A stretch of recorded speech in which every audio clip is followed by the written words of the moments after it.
My son-in-law looked me in the eye and said, "We don't need your charity anymore." Then he handed me an envelope. Inside was a check for $5,000 and a letter telling me to stop embarrassing them at family events. He had no idea I was about to destroy his entire world. My name is Catherine, and for the past 30 years, I've built businesses from the ground up. Not flashy ones, not the kind you see on magazine covers, but the kind that actually make money. When my husband died 3 years ago, I stepped back from most of my work. I kept things quiet. I dressed simply. I drove an old car. People assumed I was just a widow living off her late husband's pension. They assumed wrong. It started small. My daughter Emma married a guy named Derek 5 years ago. Smart guy, ambitious, confident, maybe too confident. At first, he was respectful, called me Mrs. Morrison, asked for advice, but after he became CEO at TechPoint Solutions, a mid-sized software company, something changed. Suddenly, I wasn't worth listening to. At family dinners, he'd talk over me. When I offered business advice, he'd smile and say, "That's sweet, Catherine, but business has changed since your time." Not Mom, not even Mrs. Morrison. Just Catherine. Like I was some random retired lady who didn't understand the modern world. Emma started pulling away too. She stopped calling as much, stopped visiting. And when she did, Derek was always there, checking his phone, sighing like my presence was an inconvenience. Last Thanksgiving, they didn't invite me. I found out from my neighbor who saw the Instagram photos. Here's what Derek didn't know. When he got that CEO position 4 years ago, he thought it was because of his MBA and his killer interview. He had no idea who actually approved the hire. He had no idea who restructured the board 6 months before he applied. And he definitely had no idea who owned 73% of the company's shares through a private holding firm. But he was about to find out. 2 weeks ago, Emma called. Her voice was cold, professional.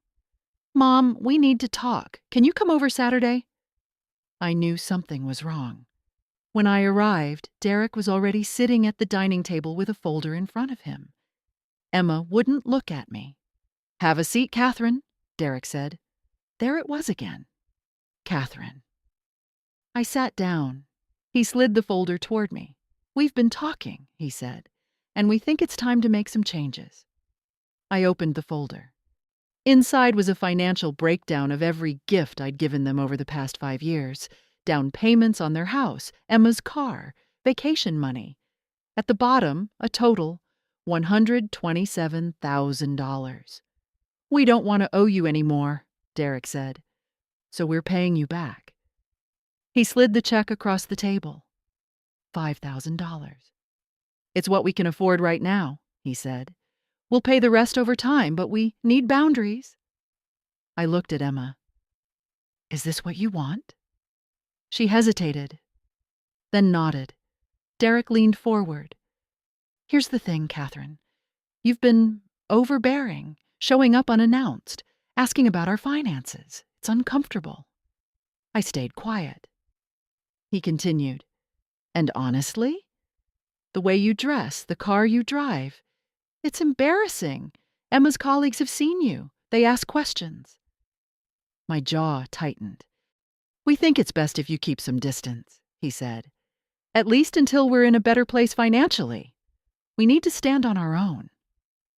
Emma finally spoke. "It's not personal, Mom.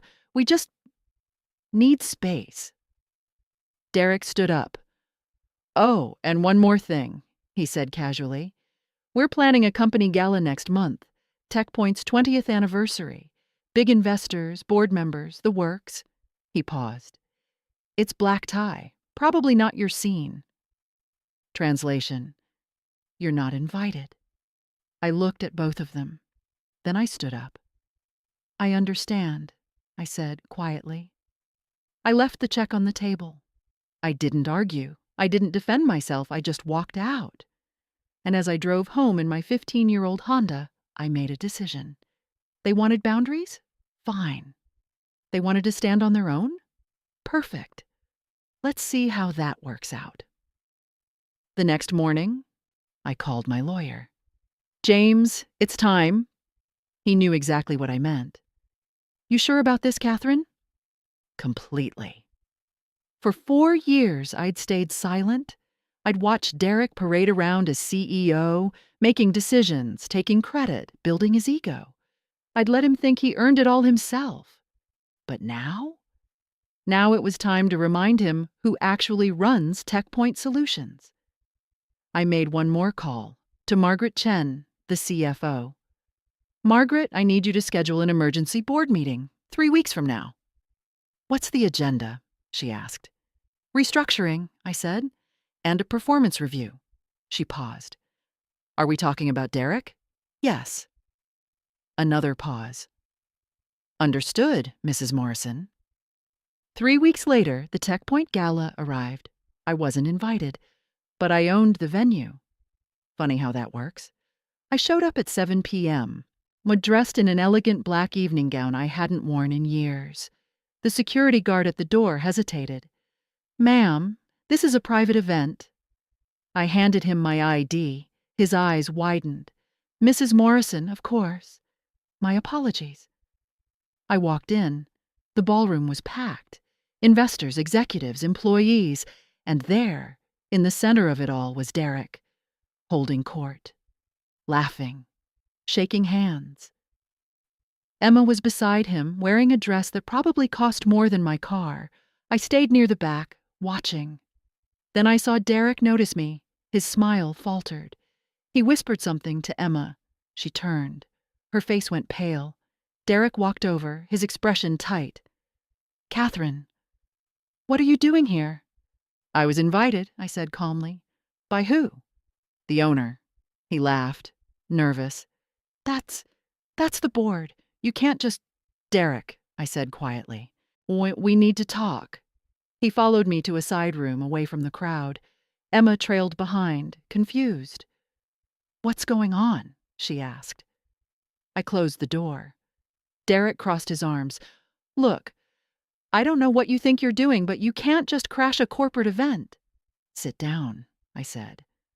Something in my tone made him stop. He sat. Emma sat beside him. I stayed standing. 4 years ago, I began, you applied for the CEO position at TechPoint Solutions. Do you remember your interview? Derek frowned. Of course. Do you remember who was on the hiring committee? Margaret Chen, David Ruiz, a few board members. And do you know who appointed them? Silence. Derek, I said slowly, who do you think owns TechPoint? His face changed. The holding company. Crestwood Investments. I nodded. That's right. Crestwood Investments, a private equity firm that acquired TechPoint in 2019. I leaned forward. I am Crestwood Investments. The room went still. Emma's voice was barely a whisper. What? I pulled out my phone and opened a document, slid it across the table. This is the corporate structure of TechPoint Solutions. As you can see, Crestwood Investments holds 73% of all shares. Derek's hands were shaking as he scrolled. And here, I continued, is the LLC registration for Crestwood, filed in 2018. Sole owner, Catherine Ann Morrison. Emma covered her mouth. Derek looked up at me, his face drained of color. You own the company? I built it, I said. 23 years ago. Sold it in 2015, then bought it back under a different name in 2019. Restructured the board. Hired new leadership. I paused. Including you. He couldn't speak. You didn't get this job because of your resume, Derek. You got it because I saw potential. I thought you'd grow into it. My voice hardened. I was wrong. Mom, Emma started. Don't, I said. Not yet. I looked at Derek. For 4 years I watched you. I stayed quiet. I let you think you earned this on your own because I wanted you to have confidence. I wanted you to succeed. But instead, I continued, you became arrogant, dismissive, disrespectful. You stopped listening to advice, you made impulsive decisions, and worst of all, I looked at Emma. You isolated my daughter from her family. Tears were streaming down her face. Derek finally found his voice. I didn't know. I swear I didn't. That's the problem, I said. You didn't know, and you didn't care to ask. You assumed I was some helpless widow with nothing to offer. I stood up. Tomorrow morning, there's a board meeting at 9 a.m. You're expected to attend. His face went white. What? What are you going to do? I opened the door. You'll find out tomorrow.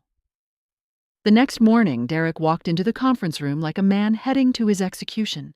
The entire board was there. Margaret, David, the VP of operations, head of sales, and me, sitting at the head of the table. Derek sat down slowly. I didn't waste time. Over the past 6 months, I began, TechPoint has seen a 14% decline in client retention. Our 2 biggest accounts are threatening to leave. Employee turnover is at an all-time high. I slid a report across the table. This is your performance review. Derek didn't touch it. You've made several high-risk decisions without consulting the board. You've dismissed feedback from senior staff. And most critically, I leaned forward. You've created a toxic culture where fear and ego matter more than results. Margaret spoke up. We've received complaints from 3 department heads in the last month alone. Derek's hands were shaking. I can fix this, he said. Give me time. You've had 4 years, I said. Silence. Effective immediately, I continued, you're being removed as CEO. Emma, who had been sitting in the corner, let out a sob. Mom, please. He'll stay on as a senior advisor, I said.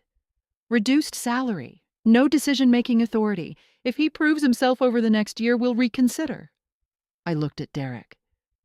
This is your second chance. Don't waste it. After the meeting, Emma followed me to the parking lot. Mom, wait!